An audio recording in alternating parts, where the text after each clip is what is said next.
Mari kita satu hati dalam doa. Bapa yang baik, terima kasih buat kasih setia, buat kebaikan Tuhan dalam kehidupan kami. Terima kasih buat sepanjang minggu ini Engkau memelihara kami, Engkau memberkati kami, Engkau mengurapi kami. Kami sungguh mengucap syukur berkat kasih setia dan kebaikan-Mu tidak pernah lalu dalam kehidupan kami. Bapa yang baik, sebentar kami akan mendengarkan firman-Mu. Roh Kudus, terangi hati dan pikiran, supaya kami memahami, mengerti, dan kami merenungkan firman-Mu. Bahkan tidak berhenti di situ, kami mulai mengaplikasikan firman-Mu dalam kehidupan kami. Terima kasih Tuhan Yesus. Sebentar kami mau katakan Tuhan bahwa kami siap mendengarkan firman-Mu. Dalam nama Yesus, haleluya. Amin. Shalom Bapak Ibu Saudaraku, rekan-rekan terkasih, Jemaat Home CC dimanapun berada. Masuk bulan Februari ini, kita sudah belajar tentang dua disiplin, yaitu disiplin dalam firman sebagai fondasi yang kokoh, dan disiplin kerja di hadapan Tuhan. Nah, hari ini kita akan belajar tentang disiplin juga, ya, yaitu disiplin dalam hubungan. Kita akan belajar disiplin dalam hubungan, yaitu sabar dan mengampuni. Ya, kita belajar dari Kolose 3 ayat 12 sampai dengan 14. Kolose 3 ayat 12 sampai dengan 14. Nah, Bapak Ibu Saudaraku, ya, rekan-rekan terkasih, Jemaat Home CC dimanapun berada, pernahkah kita bertanya, mengapa relasi atau hubungan kita begitu mudah rusak? Baik dengan pasangan, dengan anak, dengan rekan kerja, bahkan dengan sesama saudara seiman kita. Kita sering mengira, ya, masalahnya terletak pada orang lain. Mungkin pada sikapnya, pada kata-katanya, pada perbuatannya. Nah, kalau saja dia lebih sabar, kalau saja dia lebih mengerti, kalau saja dia tidak seperti itu. Jadi kita selalu, ya, mengira masalahnya bukan pada diri kita, tapi masalahnya pada orang lain. Nah, hari ini kita justru belajar melalui firman Tuhan dalam Kolose 3 ayat 12 sampai dengan 14. Rasul Paulus justru mengajak kita melihat ke dalam, melihat diri kita, bukan kepada orang lain, tetapi kepada identitas kita sendiri di dalam Kristus. Katakan amin. Kita akan membahas firman Tuhan ini dengan terbuka, dengan jujur. Kita akan ikuti alurnya, ya, nggak bisa lompat-lompat, ya, supaya apa? Supaya kita bisa menerima firman Tuhan itu untuk berbicara dalam hidup kita. Amin. Mari kita baca di dalam Kolose 3 ayat 12 sampai dengan 14. Kolose 3 ayat 12 sampai dengan 14. Ayat 12. Karena itu sebagai orang-orang pilihan Allah yang dikuduskan dan dikasihinya, kenakanlah belas kasihan, ya, kemurahan, kerendahan hati, kelemah lembutan, dan kesabaran. Ayat 13. Sabarlah kamu seorang terhadap yang lain, dan ampunilah seorang akan yang lain apabila yang seorang menaruh dendam terhadap yang lain. Sama seperti Tuhan telah mengampuni kamu, kamu perbuat jugalah demikian. Ayat 14. Dan di atas semuanya itu kenakanlah kasih sebagai pengikat yang mempersatukan dan menyempurnakan. Wow, dahsyat. Inti firman yang kita baca hari ini, satu kalimat yang harus kita terima atau tolak. Orang yang sungguh hidup dalam Kristus belajar mendisiplinkan dirinya untuk sabar dan mengampuni. Kamu mau terima atau kamu mau tolak hari ini? Tapi firman Tuhan jelas. Inti dari firman Tuhan yang kita baca hari ini, orang yang sungguh hidup di dalam Kristus harus belajar mendisiplinkan dirinya untuk sabar dan mengampuni. Kenapa? Karena kasih bukan perasaan rohani, melainkan ketaatan yang rela rugi demi perdamaian. Bapak Ibu Saudaraku, kebenaran ini mencelikkan saya, dan ini pun menjadi hal yang terus saya gumuli, Bapak Ibu Saudaraku. Ya, mari kita bahas satu persatu ayat dalam perikop ini, dan izinkan saya membagi dalam 4 bagian. Ya, yang pertama adalah identitas yang menuntut disiplin. Ini poin yang cukup basic, ya. Kita lihat ya di dalam Kolose 3 ayat 12a. Karena itu, ya, diperhatikan. Karena itu, sebagai orang-orang pilihan Allah yang dikuduskan dan dikasihinya, Paulus, Bapak Ibu Saudaraku, tidak mulai dari konflik. Paulus tidak mulai, ya, dalam Kolose 3 ayat 12 ini tidak mulai dari masalah hubungan. Tidak dimulai juga dari bagaimana menghadapi orang sulit. Enggak. Tapi Paulus mulai dari identitas. Dari siapa kita sebenarnya di dalam Kristus. Identitas kita ya yang sebenarnya di dalam Kristus. Itu yang dimulai oleh Paulus. Nah, menarik sekali. Kalau kita jabarkan ini ada 3 status teologis yang Paulus sebutkan. Dan ketiganya adalah pondasi bagi segala sesuatu yang akan ia katakan selanjutnya. Coba kita perhatikan. Yang pertama, dipilih. Ya. Paulus ini adalah pondasi pertama, dipilih. Dikatakan begini, kita adalah orang-orang pilihan Allah. Apa artinya? Artinya, hidup kita bukan lagi soal pembuktian diri, Bapak Ibu Saudaraku. Bukan soal menunjukkan bahwa kita layak atau tidak. Bukan soal mendapatkan pengakuan dari manusia. Kita sudah dipilih oleh Allah dan itu sudah pasti dan itu selesai. Amin. Identitas kita adalah orang-orang pilihan Allah. Itu adalah pondasi pertama. Pondasi kedua, dikuduskan. Perhatikan. Karena itu sebagai orang-orang pilihan Allah yang dikuduskan. Artinya apa yang dikuduskan ini? Kita telah dipisahkan untuk sebuah tujuan yang khusus. Hidup kita bukan hidup bebas nilai. Bukan hidup tanpa arah. Dikatakan kita dikuduskan, dipisahkan dari cara hidup dunia untuk hidup sesuai menurut kehendak Allah. Katakan amin. Yang ketiga, pondasinya dari kasih. Jadi pondasinya adalah dipilih, dikuduskan, sama dikasihi. Kita dikasihinya, kita dikasihi oleh Kristus. Hidup kita bukan lagi cari validasi, Bapak Ibu Saudaraku. Bukan mencari penerimaan. Karena apa? Karena kita sudah diterima sepenuhnya di dalam kasih Kristus. Katakan amin. Bapak Ibu Saudaraku, rekan-rekan terkasih, jemaat Home Sisi dimanapun berada, inilah penekanan firman Tuhan. Kalau hari ini ada di antara kita yang merasa berhak marah, merasa berhak membalas, merasa berhak menuntut dari orang lain, saya mau katakan itu tanda yang serius.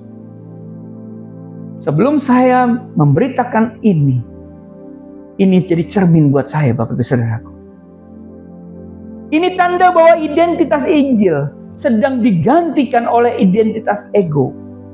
Identitas sebagai orang pilihan, identitas sebagai orang yang dikuduskan, identitas sebagai yang dikasihi, sedang digusur oleh identitas sebagai korban, sebagai pihak yang dirugikan, sebagai yang berhak atas sesuatu. Ini poin penting. Karena itu Bapak Ibu Saudaraku, masalah relasi atau hubungan kita bukan pertama-tama karena orang lain sulit. Tapi karena kita lupa siapa diri kita di hadapan Allah. Kita harus tahu identitas kita di hadapan Allah. Identitas kita adalah orang pilihan Allah, orang yang dikuduskan, dan orang yang dikasihinya. Maka kalau kita memahami ini, kita menjadi orang yang tidak merasa berhak untuk marah. Merasa berhak membalas. Merasa berhak menuntut dari orang lain. Nah Bapak Ibu Saudaraku, kita tidak mau identitas kita digantikan oleh identitas ego sebagai korban dari pihak yang dirugikan. Jadi Bapak Ibu Saudaraku, identitas tanpa disiplin hanya melahirkan klaim rohani tanpa perubahan hidup. Hanya menghasilkan pengakuan di mulut tanpa praktek di dalam hidup. Karena itu Paulus tidak berhenti pada identitas. Perhatikan, ia melanjutkan dengan perintah yang konkret. Mari kita baca di dalam Kolose 3 ya, ayat 12b sampai dengan 13a. Dia katakan begini lanjutannya. Kenakanlah belas kasihan, kemurahan, kerendahan hati, kelemah lembutan dan kesabaran. Ayat 13a, sabarlah kamu seorang terhadap yang lain. Nah, bagian kedua ya, dalam disiplin dalam hubungan ini adalah disiplin internal, yaitu sabar terhadap orang yang sulit. Sabar terhadap orang-orang sulit. Kata kesabaran yang Paulus gunakan di sini adalah makrotimia. Makrotimia dalam bahasa aslinya. Artinya menahan diri dalam jangka panjang di bawah provokasi. Jadi menahan diri, walaupun di bawah provokasi dia tetap menahan diri. Bukan sekadar tidak marah saat ini, tapi tetap tenang meski terus-menerus diuji. Bukan sekadar diam, tapi konsisten menahan diri. Nah, ini penting. Kesabaran seperti ini bukan temperamen, Bapak Ibu Saudaraku. Bukan sekadar pembawaan lahir. Bukan karena kita memang orangnya kalem. Tapi kesabaran seperti ini lahir karena disiplin rohani. Ini adalah latihan. Ini adalah latihan. Ini adalah keputusan yang sengaja kita ambil, keputusan yang disengaja untuk tidak membiarkan diri dikuasai oleh reaksi-reaksi instan. Amin. Nah, perhatikan. Kesabaran ini bukan diam supaya aman. Bukan pasif supaya nggak ribut. Bukan menghindar supaya damai-damai saja. Yang dimaksud kesabaran ini adalah menguasai diri supaya dosa tidak berkuasa. Supaya kemarahan tidak mengambil alih. Supaya balas dendam tidak menentukan tindakan kita. Nah, kalau kita lihat Bapak Ibu Saudaraku, kaitannya dengan Galatia 5 ayat 22. Kesabaran adalah buah roh. Bukan hasil teknik komunikasi. Kesabaran itu bukan produk pelatihan manajemen emosi, Bapak Ibu Saudaraku. Bukan buah seminar pengembangan diri. Maaf. Sabar adalah buah roh. Artinya, tidak ada kesabaran sejati tanpa hidup yang dipimpin oleh Roh Kudus. Katakan amin. Ini teguran keras yang harus kita dengar, Bapak Ibu Saudara. Banyak orang sabar di gereja, sabar saat dilayani kurang sempurna, sabar saat khotbah agak panjang, sabar saat acara molor, tapi di rumah meledak. Di bisnis nggak terkendali, di media sosial penuh amarah. Bapak Ibu Saudaraku, saya saksikan sendiri. Ada hamba Tuhan begitu manis di Instagramnya. Dia seorang konselor. Tapi ketika melihat di Twitternya penuh dengan amarah. Dan ini kejadian pada saat pemilihan pilpres belum lama kemarin. Penuh amarah, penuh hujatan. Seorang hamba Tuhan. Saya mengenal beliau.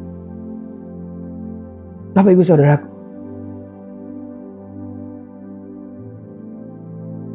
kalau kesabaran itu bukan buah roh, itu topeng rohani. Amin. Itu kemunafikan tingkat tinggi. Jadi kesabaran kita diuji bukan ketika orang lain berubah menjadi baik.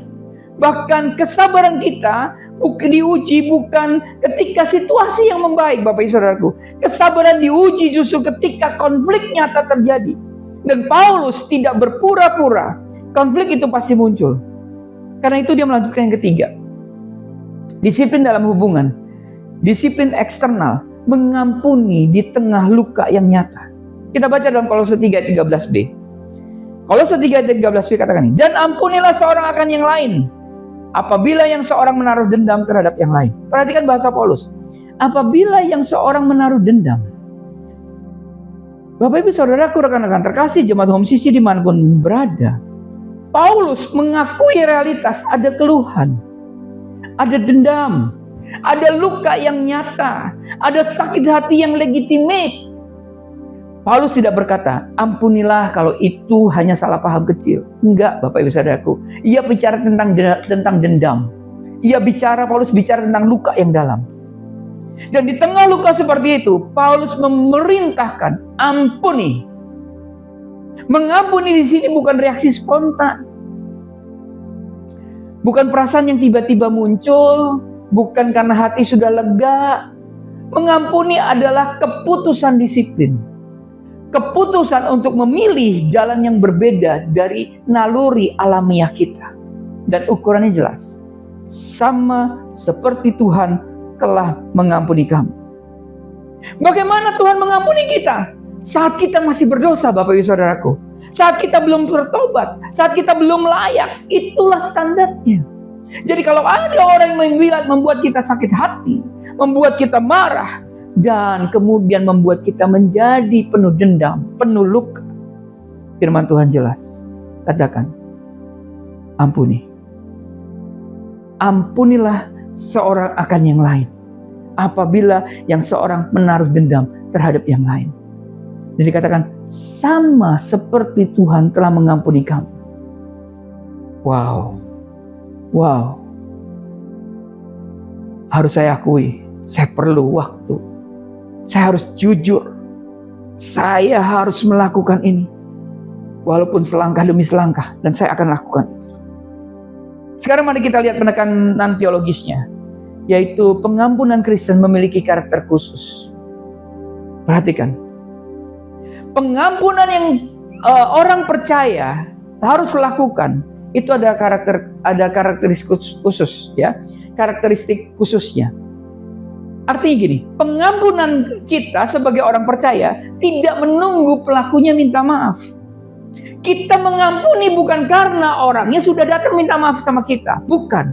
Kita mengampuni, kita tidak menunggu pelaku itu minta maaf. Pengampunan kita tidak bergantung pada emosi pulih. Kalau emosi kita pulih, ya sudah kita ampuni. Enggak. Kita mengampuni meski perasaan sakit itu masih ada.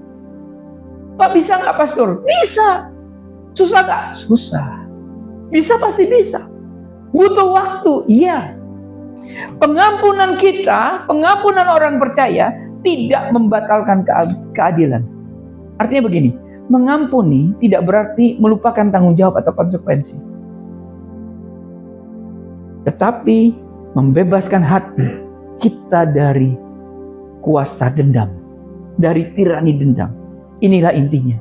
Kita membebaskan diri kita sendiri dari penjara dendam, penjara kepahitan, penjara luka. Amin. Jadi kesabaran dan pengampunan, Bapak Ibu Saudaraku, tidak bisa berdiri sendiri.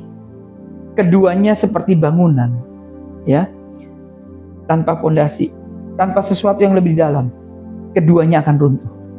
Ya, kita lihat Paulus tambahkan lagi di dalam Kolose 3 ayat 14. Kolose 3 ayat 14 katakan gini, dan di atas semuanya itu kenakanlah kasih sebagai pengikat yang mempersatukan dan menyempurnakan. Nah, yang keempat, disiplin dalam hubungan, dan disiplin dalam hubungan, disiplin tertingginya adalah kasih yang rela rugi.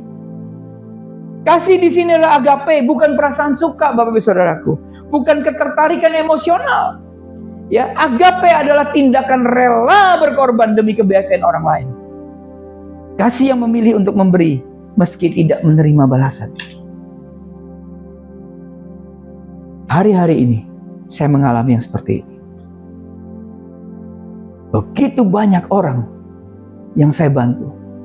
Begitu banyak orang yang saya berikan tanggung jawab.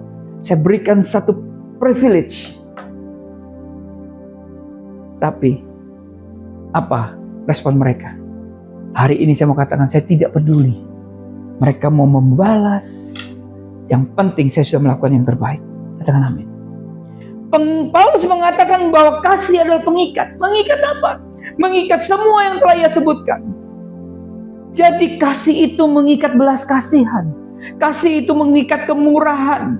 Kasih itu mengikat kerendahan hati. Kasih itu mengikat kelemah lembutan. Kasih mengikat kesabaran dan pengampunan. Tanpa kasih, kesabaran jadi dingin, Bapak Ibu Saudaraku. Tanpa kasih, kesabaran menjadi pasif agresif. Ya, tanpa kasih, pengampunan jadi munafik. Jadi formalitas. Kenapa? Tanpa hati soalnya. Ya sudah kelihatan saja ngampunin. Padahal ini belum beres. Pengampunan jadi sesuatu yang munafik. Itu kalau tanpa kasih. Tanpa kasih, damai itu menjadi palsu. Kenapa? Karena seperti gencatan senjata sementara, Bapak Saudara. Lalu apa kaitan kerohaniannya? Kasih adalah buah roh yang menggerakkan semua disiplin lain. Tanpa kasih, disiplin kita hanya berubah menjadi legalisme rohani. Menjadi kewajiban yang sepertinya membebani. Jadi aturan yang menghakimi. Jadi, kasih adalah disiplin tertinggi. Nah, Bapak Ibu Saudaraku, rekan-rekan terkasih jemaat Om Sisi dimanapun berada, kita sampai pada bagian penutup. Di sini saya tidak akan memberikan sebuah jalan keluar yang receh gitu ya. Enggak. Tidak akan memberi tips praktis yang instan. Tapi justru saya akan mengajukan pertanyaan-pertanyaan yang harus kita hadapi dan harus kita jawab. Bapak Ibu Saudaraku, pertanyaannya 2 pertanyaan yang Bapak Ibu Saudara jawab di dalam hati. Yang pertama, dengan siapa kita sedang bersabar setengah hati? Bersabar di depan, gerutunya di belakang. Bersabar secara lahiriah, tapi hati penuh kemarahan. Hari ini, engkau sedang bersabar setengah hati ini dengan siapa? Renungkan. Yang kedua, siapa yang sudah lama kita ampuni secara teologis? Kita tahu harus mengampuni. Kita percaya Tuhan mengampuni. Tetapi secara prakteknya, kita masih menghukum. Masih memperlakukan dengan dingin. Masih jaga jarak. Tolong jawab pertanyaan 2 pertanyaan itu. Yang saya mau katakan begini. Dalam disiplin dalam relasi atau hubungan bukan tanda kedewasaan emosi. Ya, disiplin dalam hubungan itu bukan tanda kedewasaan emosi. Bukan bukti kecerdasan sosial, bukan hasil pelatihan komunikasi. Tapi saya mau katakan begini. Disiplin dalam hubungan, disiplin dalam relasi adalah bukti bahwa Kristus sungguh-sungguh memerintah hidup kita. Amin. Bukti bahwa identitas kita sebagai orang pilihan, orang yang dikuduskan, orang yang dikasihi, itu lebih nyata daripada segala identitas duniawi kita. Amin. Bapak Ibu Saudaraku, rekan-rekan terkasih, jemaat Home Sisi dimanapun berada. Sabar dan mengampuni itu bukan pilihan. Itu konsekuensi. Konsekuensi dari siapa kita di dalam Kristus. Sekali lagi, sabar dan mengampuni itu bukan pilihan.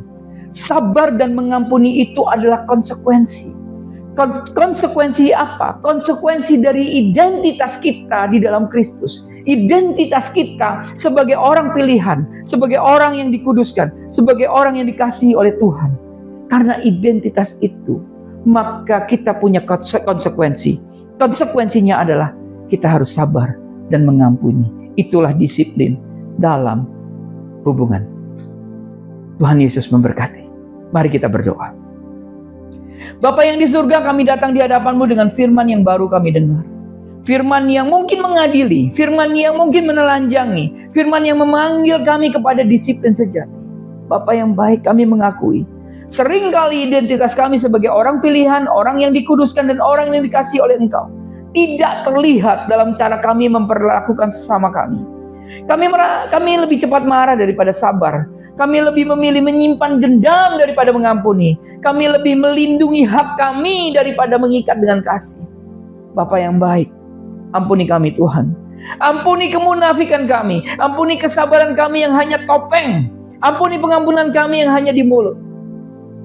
Roh Kudus, bentuklah dalam kami disiplin ilahi. Kesabaran yang sejati, yang berasal dari-Mu. Pengampunan yang tulus, yang mencerminkan pengampunan-Mu.